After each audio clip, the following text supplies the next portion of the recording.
राव बैठकर सोच रहा था, उतने में हाय उसके सामने हनुमान जी आ जाते हैं और डर करके भाग जाता है। तेजी से भाग रहा है, बहुत तेजी से भाग रहा है। चुड़ैल लग जाती है, पता नहीं उसको चुड़ैल मारेगी या खा जाएगी। पढ़ूंगी नहीं। बहुत दिनों के बाद आज मेरे हाथ एक इंसान आया है। राम गांव के तरफ तेजी से भागता है क्योंकि चुड़ैल से जान बच जाए। क्या बात है रामू, तुम परेशान लग रहे हो और डरे डरे से हो। कुछ नहीं चाचा, आज मैंने लक्ष्मी को देखा, वो चुड़ैल बन गई है। उसने मेरा पीछा कर रही है, कहीं गांव के तरफ ना आ जाए। बहुत समय पहले एक छोटे से गांव में एक विधवा महिला रहती थी जिसका नाम लक्ष्मी था। लक्ष्मी बहुत ही साधारण जीवन जीती थी, लेकिन गांव के लोग उसे बहुत परेशान करते थे क्योंकि वे उसे बदनसीब मानते थे। एक दिन लक्ष्मी ने तंग आकर गांव छोड़ने का फैसला किया और पास के जंगल में रहने लगी।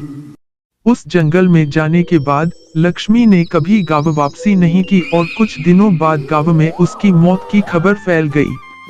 गांव के लोगों ने उसके बारे में सोचना छोड़ दिया और समय बीतता गया, लेकिन लक्ष्मी की आत्मा को शांति नहीं मिली।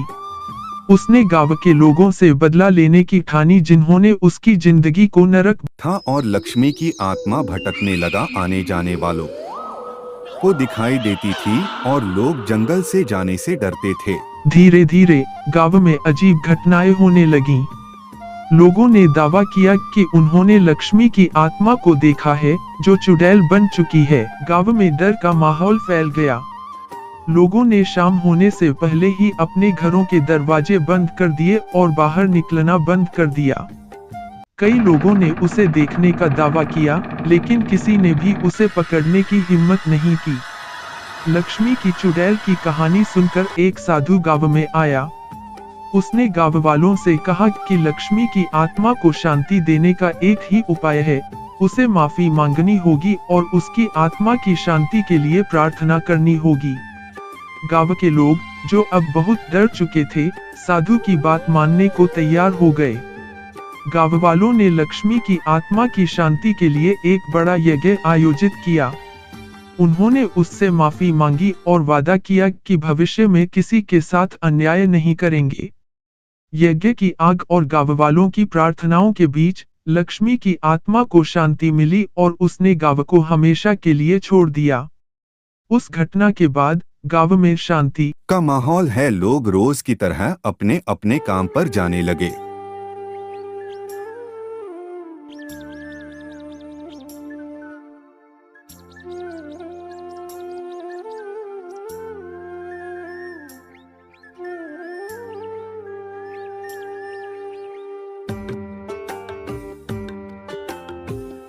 क्या बात है हनुमान, बहुत खुश दिख रहे हो। जरूर कोई खुश खबरी लाओ है, मुझे भी बताओ, मैं सुनूं। क्या बताऊं माते, बात ही कुछ ऐसी है, आप सुनकर खुश हो जाओगी। आज गांव वाले ने लक्ष्मी से माफी मांगी और उसे मुक्ति दिलाई, इसलिए मैं खुश हूँ। तनिक नीचे देखो, ये क्या है, अब इसे भी मुक्त करो।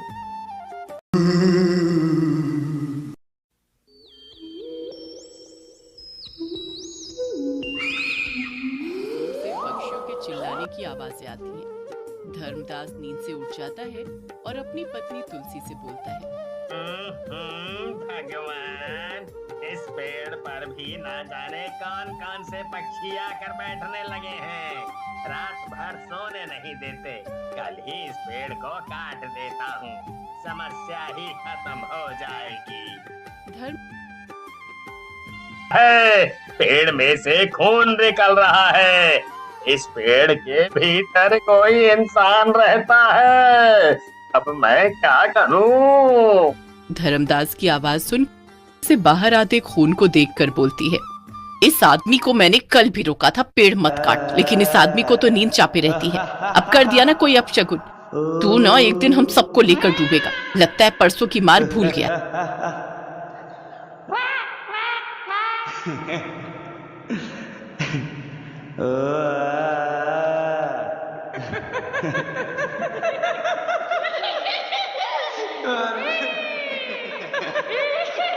अच्छा तो ये लोग यहाँ बहुत आराम से सो रहे हैं और ये मुझे मारने चला है आज। मैं इनको हमेशा के लिए सोला देती हूँ।